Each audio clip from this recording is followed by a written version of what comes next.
கோமணத்தை மட்டுமே கட்டிக்கிட்டு இந்த மக்களோட மானத்தை காத்துக்கிட்டு இருக்க விவசாயியோட அவன் உற்பத்தி பண்ற பொருளை பாதுகாத்து உரிய அடிப்படை விலையை கொடுத்து அவனை காப்பாற்றுறதுக்கு வக்கில்லாத அரசு விவசாயத்துக்கான அரசுன்னு சொல்லிக்கிட்டு தயவு செஞ்சு தெரியாதீங்க.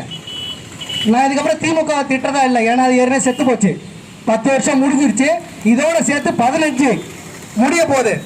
திமுக இனி கிடையாது, அதிமுக இருக்குது, அதை ஒழிக்கிறது நம்மளோட வேலை. எந்த திட்டத்தை கொண்டு வந்தாலும் இங்க இருந்து தலையாட்டுறாப்புல. ஜெயலலிதாவை கொண்டு போய் புதைக்கும் போது உங்களுக்கு இருந்த தன்மானம் இனமானம் அதிமுகவோட அடிப்படை எல்லாத்தையும் சேர்த்து போச்சுட்டீங்களா என்ன? 7 சட்டங்களை எடுத்து நிறுத்தி வச்சிருந்தாங்க ஜெயலலிதா. இன்னைக்கு ஆண்டுட்டு இருக்க அதிமுக எல்லா திட்டத்தையும் கையெழுத்து போட்டிருக்கு. பணம் கொடுத்தா எது வேணாலும் பண்ணுவீங்களா? நாம் தமிழர் கட்சி ஒரு எதிர்கேள்வி கேட்கிறோம். வர தேர்தலில் உங்களால முடிஞ்சதுனாக்கா ஓட்டுக்கு காசு கொடுக்காம நாம் தமிழர் கட்சியை வென்று காட்டுங்க. இது எங்களோட அடிப்படை கேள்வி, ஆளும் அரசாங்கத்தை எதிர்த்த கேள்வி. 2வது, இந்த விவசாய சட்டங்களை தமிழக அரசு பின்வாங்க வேண்டும். ஏன்னா கிட்டத்தட்ட 21 லட்சம் ஏக்கர் தமிழ்நாட்டில் விளைநிலமா இருந்துச்சு. இப்ப வெறும் 12.25 மட்டும்தான் இருக்கு. 8 லட்சம் ஏக்கர் ஏற்கனவே விவசாயிகள் வெளியேறி விட்டார்கள். நீங்க எல்லாத்தையும் அமெரிக்கா மாடல் கொண்டு போறோம்னு சொல்லிட்டு அமெரிக்காவில் 5000 ஏக்கர் 10,000 ஏக்கருக்கு பொதுவாக ஒரே பயிரை விளைவிப்பாங்க. அதை ஃபுல்லாத்தையும் ஒரே ஆள் வந்து அறுவடை பண்ணுவாங்க. அதை நேரடியாக கொண்டு போயிட்டு அரசாங்கத்துக்கோ இல்லை தனியார்கிட்டே கொடுப்பாங்க. அந்த மாதிரி இங்கே கிடையாது. 4 ஏக்கர் இருந்தாலும் சரி, அவன் வந்து அவனோட நிலத்துக்கு முதலாளி.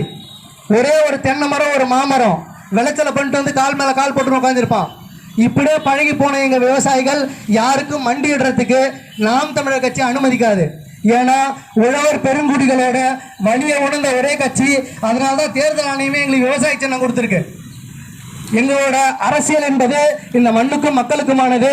நாங்கள் மத்திய அரசை இந்த 3 சட்டங்களை பின்வாங்க வேண்டும் என்று கடுமையான கண்டனங்களை பதிவு செய்கிறோம். தில்லியில் போராடி வரும் எமது இனமான உறவுகளுக்கும் நாம் தமிழர் கட்சியிலிருந்து சென்றிருக்க உறவுகளுக்கும் அங்கே 5 மாநில விவசாயிகள் கூட்டாக இணைந்து இந்த சட்டங்களை எதிர்க்கிறார்கள். மத்திய அரசு இதை எங்களால் திரும்ப பெற முடியாது, திருத்தங்கள் கொண்டு வருகிறோம் என்கிறார்கள். அதற்கு அவர்கள் கூறும் காரணம் என்னவென்றால், இந்த தனியார் முதலாளிகள் அவர்களை ஏளனமாக பார்ப்பார்களாம். நீங்கள் வாக்கு வாங்கியது அடிப்படை மக்களிடமா அல்லது கார்பரேட்டிடமா? இதற்கான பதில் இந்த சட்ட திருத்தத்தை நீங்கள் விலக்கிக் கொள்வதிலிருந்து மக்கள் தெரிந்து கொள்வார்கள்.